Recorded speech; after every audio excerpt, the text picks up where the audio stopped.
모든 성경은 예수 그리스도 십자가 은혜와 하나님의 크신 사랑과 성령님의 인도하심을 기록하고 있습니다.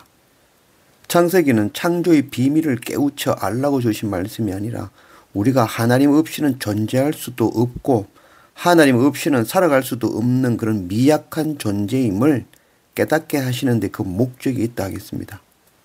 창세기는 하나님이 어떤 분이신지, 우리의 죄가 무엇인지, 하나님의 사랑이 무엇이며 생명이 무엇이며 내가 누구인지 알려주는 말씀이라 하겠습니다. 창세기 말씀을 통하여 하나님을 알며 나를 깊이 알기를 원합니다. 1절 태초에 하나님이 천지를 창조하시니라. 천지를 창조하신 하나님, 영원한 하나님의 말씀입니다. 그러나 진짜 하나님이 계실까요? 정말 하나님께서 천지를 창조하셨을까요? 어떻게 하나님이 계시고 천지를 창조하셨다고 확신하고 믿을 수 있나요? 우리가 참 어리석은 질문 같지만 이 질문에 오랜 시간 많은 사람들이 미혹되고 흔들리고 의문을 품어왔던 것이죠. 하나님을 알지 못하기 때문입니다. 내가 누구인지를 알지 못하기 때문입니다. 창세기는 우리의 존재가 하나님으로부터 나왔음을 가르쳐주는 말씀이죠. 우리가 하나님을 알고 나를 알면 온 세상이 하나님으로부터 나왔으며 하나님께서 지금도 역사하시며 살아계심을 깊이 인식하게 됩니다. 그리고 온 세상의 모든 것이 하나님의 하나님 되심을 나타내는 증거들이 되는 것이죠. 나는 아버지로부터 왔습니다. 그리고 그 아버지는 할아버지로부터 왔고 그 할아버지는 정조 할아버지로부터 왔습니다. 그러면 그 처음 시작에 있는 할아버지는 누구로부터 왔을까요? 바보가 아니면 처음 스스로 존재하는 그 어떤 존재가 있어야만이 내가 존재할 수 있다는 것을 금방 알 수가 있습니다. 하나님 없이 세상에 존재할 수 있는 것은 단 하나도 없습니다. 그러나 세상 학문은 하나님 없이 스스로 존재한다고 가르치죠. 출애굽기 3장 14절 하나님이 모세에게 이르시되 나는 스스로 있는 자니라. 또 이르시되 너는 이스라엘 자손에게 이같이 이르기를 스스로 있는 자가 나를 너희에게 보내셨다 하라. 하나님은 스스로 계신 분입니다. 중동에서는 자신을 소개할 때 어느 지방의 누구의 아들이라며 자신을 나타내죠. 모세는 하나님께서 스스로 계신다는 말씀에 깜짝 놀랐을 것입니다. 스스로 계실 수 있는 분은 오직 창조주 하나님이십니다. 2절 땅이 혼돈하고 공허하며 흑암이 깊음 위에 있고 하나님의 영은 수면 위에 운행하시니라. 창세기 1장은 우주와 지구의 생명과 또 인류의 시작을 밝히고 있죠. 우리가 알지 못하는 그 시간에 물과 먼지와 흙으로 질서 없이 뒤덮여 있는 그 혼돈과 아무런 생명체가 존재하지 않는 그 공허와 빛이 없어 깜깜한 그 흑암의 상태에 있었던 것이죠. 질서가 없고 아무런 생명체가 없으며 빛이 없어 흑암 가운데 하나님의 영, 루아흐, 하나님의 영이 운행하셨습니다. 동일한 장면이 바로 예수님을 통해 나타났죠. 마태복음 14장 25절 밤 사경에 예수께서 바다 위로 걸어서 제자들에게 오시니 제자들이 그가 바다 위에 걸어오심을 보고 놀라 유령이라 하며 무서워하여 소리지르거늘 배에 있는 사람들이 예수께 절하며 이르되 진실로 하나님의 아들로소이다 하더라. 이 말씀은 예수님이 무리를 걷는 그 신비한 능력을 나타내심이 아니라 혼돈과 공허와 흑암과 세상 가운데 그런 세상 가운데 생명 주시기 위해 오신 창조주 하나님이심을 나타내는 말씀인 것입니다.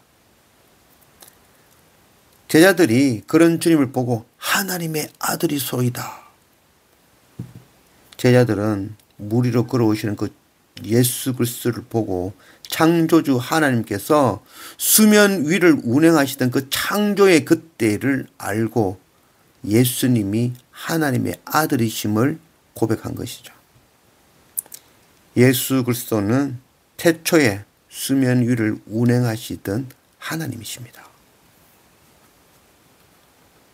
3절 하나님이 이르시되 빛이 있으라 하시니 빛이 있었고 빛이 하나님이 보시기에 좋았더라. 하나님이 빛과 어둠을 나누사 하나님이 빛을 낮이라 부르시고 어둠을 밤이라 부르시니라. 저녁이 되고 아침이 되니 이는 첫째 날이라. 첫째 날 하나님은 빛이 있으라 하셨습니다. 그런데 이 빛은 어디에서 오는 빛일까요? 이 빛이 무엇일까요? 해와 달과 별들은 넷째 날에 창조되지요.